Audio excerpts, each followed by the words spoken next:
నేను ఇతన్ని చంపేదానికి కారణం ఏంటి? అంత పెద్ద తప్పు అతనేం చేసినాడు?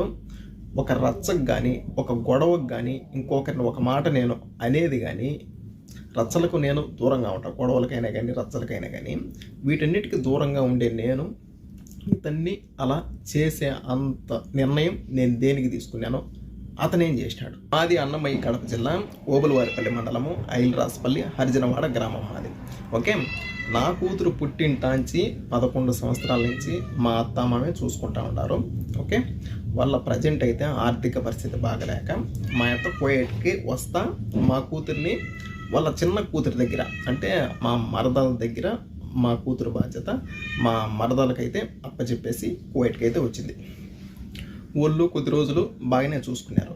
ఓకే, ఒకరోజు ఏం జరిగిందంటే మా కూతురు మంచంలో పనుకోండి, ఈ మనిషి అనమాట.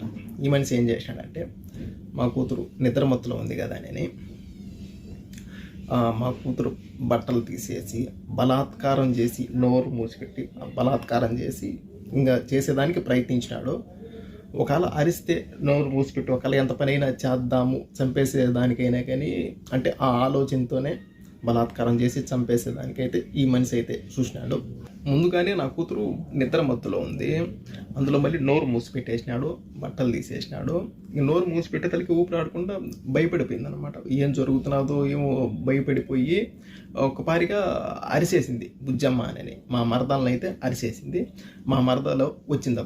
మా మరదలు వచ్చి ఇప్పుడు బిడ్డనైతే దగ్గరికి తీసుకొని ఏం జరిగిందంటే అప్పుడు బుజ్జమ్మ తాత అయితే ఈ మాదిరి చేసినాడు, బట్టలన్నీ తీసేసినాడు, పట్టుకోరాని చాట పట్టుకొని ఒత్తుతా ఉన్నాడు. నాకైతే నొప్పి వచ్చినది, భయం వేసింది. బుజ్జమ్మ నోరు మూసిపెట్టేసినాడు. నేను భయపడిపోయి గట్టిగా అరిచినాను.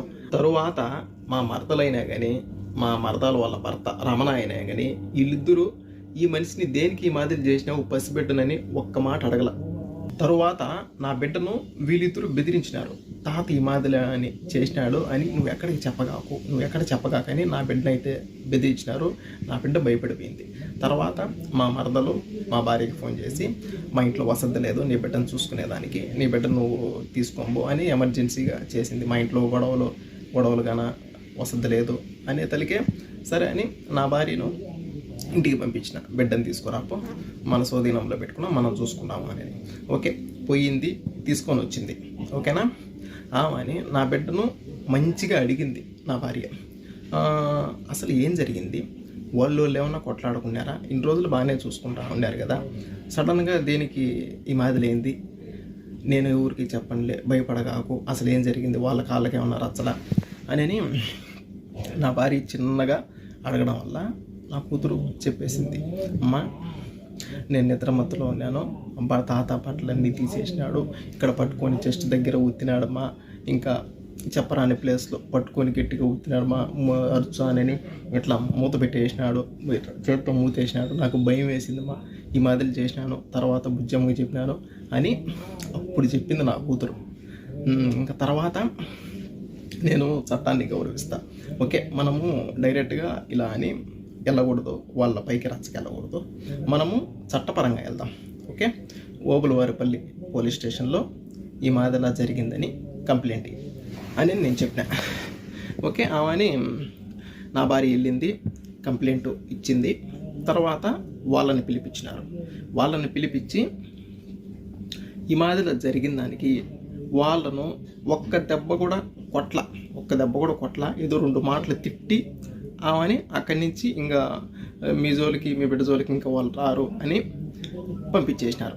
ఎవరిని వల్ల ఆడ పంపించేసినారు. ఓకే, ఆమెని ఆ రోజు ఇంటికి వచ్చిన తర్వాత మరుసటి రోజు నా భార్య కోయేటికి రావాలి మళ్ళీ రిటర్న్. ఓకేనా, ఆ రోజు నైట్ ఏం జరిగిందంటే, ఇది ఒక ఆడబిడ్డ పరువు అనమాట, ఇది ఒక ఆడబిడ్డ మానానికి సంబంధించిన వీడియో, బయట పెట్టుకోకూడదు కానీ పరిస్థితి వచ్చింది. ఓకేనా, బయట పెట్టుకునే పరిస్థితి వచ్చింది. ఓకే, తర్వాత వీళ్ళిద్దరు లక్ష్మీ రమణ వీళ్ళిద్దరు భార్యాభర్తలు మాట్లాడుకొని, అంటే మా భార్య సైడ్ బంధువులకు ఫోన్ చేసి ఈ మాదిరిలా వాళ్ళ బిడ్డను మా మామ ఈ మాదిరి చేసినాడు, అందుకని ఓబులవారిపల్లి పోలీస్ స్టేషన్లో కంప్లైంట్ ఇచ్చింది మా అక్క, మేము పోలీసు వాళ్ళకు డబ్బులు కట్టి కేసు కంప్లీట్ చేసుకొని మేము బయటకు వచ్చినాం అని ప్రతి ఒక్కరికి మా భార్య వాళ్ళ సైడ్ బంధువులకి ఫోన్ చేసి మాట్లాడుతూ ఉంది. ఈ మాదిరి ఎంత పరువు తక్కువగా ఉంటుంది మాకు. మా బిడ్డ పబ్లిక్ చేసేది ఇదొకటి వాళ్ళిద్దరు. నెక్స్ట్ ఇంకొకటి పోలీసు వాళ్ళకు డబ్బులు కట్టి మేము బయటకు వచ్చినాము ఈ మాదిరి కంప్లైంట్ ఇస్తే అని అదొకటి 2. ఓకేనా? ఆమెని మా భార్య నాకు ఫోన్ చేసి ఈ మాదిరి అంటా ఉంది బావా, ఎట్లా అంటే సరేలేబ్బా నువ్వు మళ్ళీ పోలీస్ స్టేషన్కి వెళ్ళు, ఈ మాదిరి అని చెప్పు, ఈ మాదిరి పబ్లిక్ చేస్తున్నారు సార్, పబ్లిక్ చేస్తే మాకే కదా భయసనము అని చెప్పు, ఏమంటారో చూద్దాము అని మళ్ళీ పంపించిన. వెళ్ళింది సార్ వాళ్ళతో చెప్పినాము. వాళ్ళు ఫోన్ చేసి మాకేమన్నా డబ్బులు ఇచ్చినారా, దేనికి ఈ మాదిరి చెప్పినారు, దేనికి పబ్లిక్ చేస్తున్నారు, ఇది ఆడపిల్ల విషయం కదా అని తిట్టినారు. తిట్టేతలకే నువ్వేమో నన్ను ఏమన్నా అంటారేమో అని లక్ష్మి ఏదో పురుగుల మందు తాగి ఏదో సూసైడ్ చేసుకునింది. వాళ్ళ పక్క అంత పెద్ద తప్పు లేకపోతే సూసైడ్ అంత వరకు వెళ్ళింది. ఓకే, సూసైడ్ చేసుకునింది. తర్వాత ఈ మాదిరి సూసైడ్ చేసుకునిందని అక్కడి నుంచి ఎస్ఐ సార్కు ఇన్ఫర్మేషన్ వాళ్ళు చెప్పినారనమాట. ఈ మాదిరి సార్ రాలేదు, ఈ మాదిరి ఏదో తాగిండదే అని. ఆమె అని ఆ సార్ ఉండేసి ఈ మాదిరిలా ఏదో తాగిందంట, ఆమెకి ఏదన్నా కానీ అయితే నిన్నైతే అరెస్ట్ చేస్తామని మా భార్యని అన్నారు. ఏంది ఇది, మా భార్యను అరెస్ట్ చేస్తా అన్నారు. మేము బిడ్డ విషయం ఈ మాదిరి జరిగిందని వస్తే వాళ్ళు ఏదో చేసుకోవడం వల్ల మా భార్యను అరెస్ట్ చేస్తానంటే నువ్వు ఇక్కడే ఉండాలా, పోయేటకు కూడా పోలేవు అని సార్ మాతో చెప్పినాడు. ఓకేనా? తర్వాత మా భార్యని అక్కడే స్టేషన్లోనే, అప్పటికి స్టేషన్లోనే ఉంది.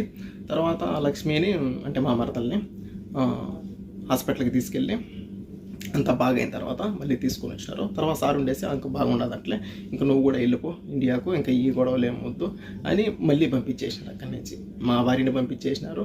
ఓకే ఆడికి వద్దు అని పంపించేసినారు. నా భార్య నా బిడ్డకు జరిగిందని పోలీస్ స్టేషన్కి వెళ్తే ఈ మాదిరి అసలు వాళ్ళు ఏం పట్టించుకోవాలా.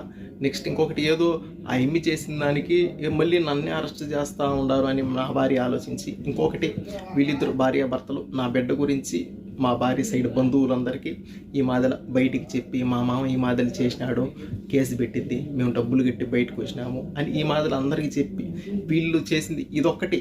ఇంకా వీళ్ళు పోలీసు వాళ్ళు ఈ మాదిరి అసలు పట్టించుకోవాలి. ఈ మాదిరి ఆడబిడ్డకు జరిగిందంటే ఈ మాదిరి పట్టించుకోవాలి. ఈ 2 ఆలోచించి ఎవరు సపోర్ట్ చేయలేదు, నా బిడ్డకు ఈ మాదిరి జరిగితే ఎవరు సపోర్ట్ చేయలేదు అని ఆలోచించి నా భార్య సూసైడ్ చేసుకునింది. ఏదో తాగింది. తర్వాత మేము కూడా హాస్పిటల్కి తీసుకెళ్ళి ఎలాగాలో ఎంత కక్కించుకొని చిన్నగా ఎలాగాలో కువైట్కి నేను తెచ్చుకున్నా. తర్వాత అంటే వీళ్ళిద్దరు లక్ష్మీ రమణ వీళ్ళిద్దరూ కలిసి అంటే పబ్లిక్ చేసినారు కదా, మా భార్య వాళ్ళ బంధువులకి పబ్లిక్ చేసినారు కదా. ఇంకా ఒక్కొక్కరు చేసి ఈ మాదిరి జరిగిందంట కదా, మీరేం చేయలేదా, వాళ్ళేమో డబ్బులు కట్టుకొని బయటకు వచ్చినారంట, మీరేం చేయలేదా అని ఒక్కొక్క మాటలు మాట్లాడుతూ ఉంటే ఏందిరా ఇది, ఇల్లు అనబోతే ఇట్లా చేసినారు. నెక్స్ట్ ఇంకా చట్టపరంగా చట్టాన్ని గౌరవించి పోలీసు వాళ్ళ ద్వారా వెళ్దాం అనుకుంటే వాళ్ళు ఏం చేయలేకపోయినారు, ఊరికే మాటల వరకు మాట్లాడి పంపించేసినారు. తర్వాత ఏంది ఇది, ఏం చేయాలో నాకు అర్థం కావడం లేదు. ఆడబిడ్డకి ఈ మాదిరి జరిగితే చట్టం కూడా సీరియస్గా తీసుకోవాలా. నాకు అర్థం కాల, వీళ్ళు పబ్లిక్ చేసి ఈ మాదిరిలో మాట్లాడుతూ ఉండేది ఒకటి, వీళ్ళు పోలీసు వాళ్ళు పట్టించుకున్నది ఒకటి. అబ్బా నాకేం అర్థం కాల. అని మొత్తానికి ఎట్లయితే ఎట్లా అవుతుందని మొత్తానికి ఒక కన్న తండ్రిగా నిర్ణయం తీసుకున్నాను. ఈ విషయంలో ఎవరు ఏం చేయలేకపోయినా కానీ నా బిడ్డను నేను కాపాడుకోవాలా. ఎవరు సపోర్ట్ నిలబడకున్నా కానీ నా బిడ్డ సపోర్టు నేను నిలబడాలి. ఒకవేళ నేను వీళ్ళున్నట్టే సైలెంట్గా నేను ఉంటే ఇంకా నా బిడ్డకి ఈ మాదిరిలో జరిగిన దానికి ఒక కన్న తండ్రిగా నేను బ్రతికుండి కూడా సచ్చినట్టే లెక్క.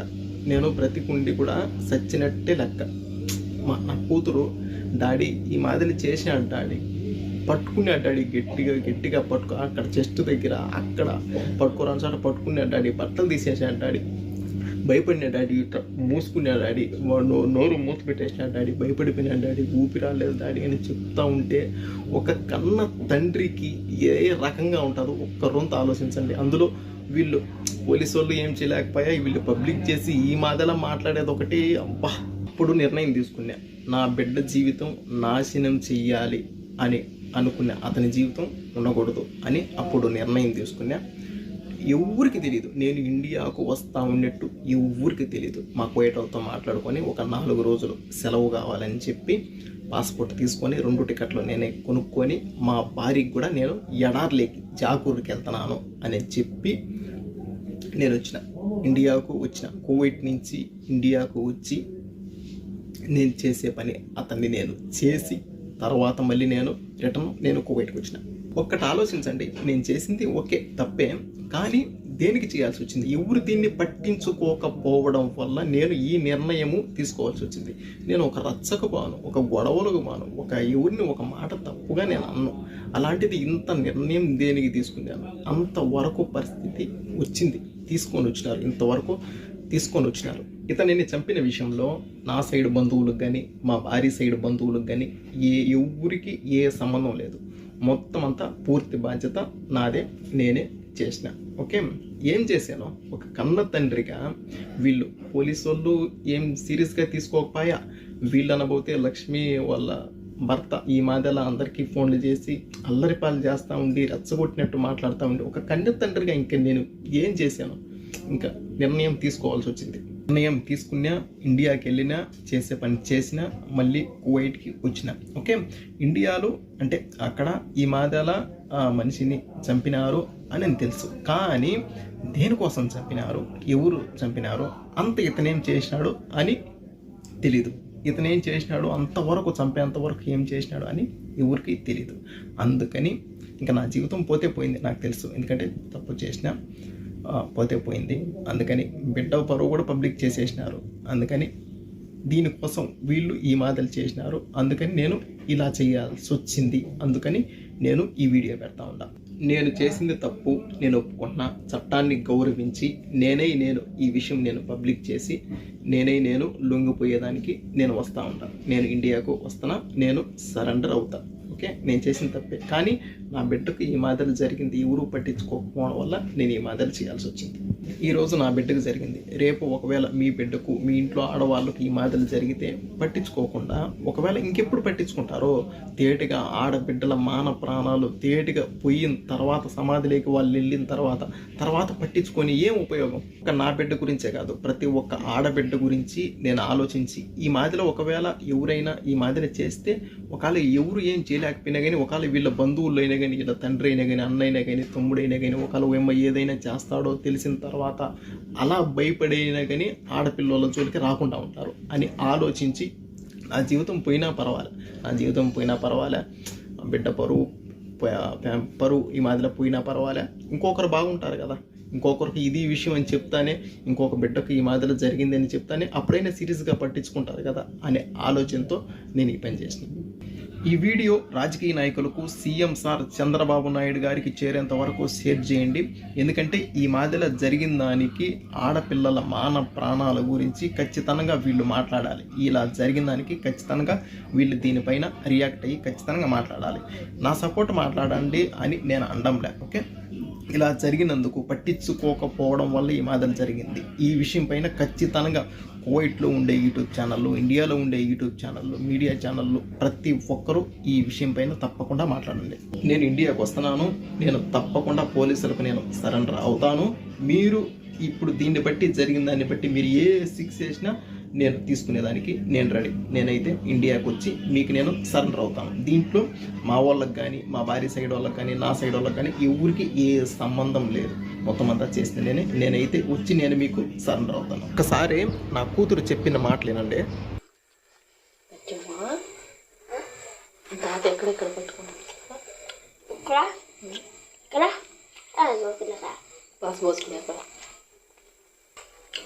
ఏ తాత పట్టుకునిందా? వద్దు తాత, మళ్ళీ ఎందుకు పట్టుకున్నావు తాత? నిద్రపోయేటప్పుడు పట్టుకున్నాడా? నిద్రపోయేటప్పుడు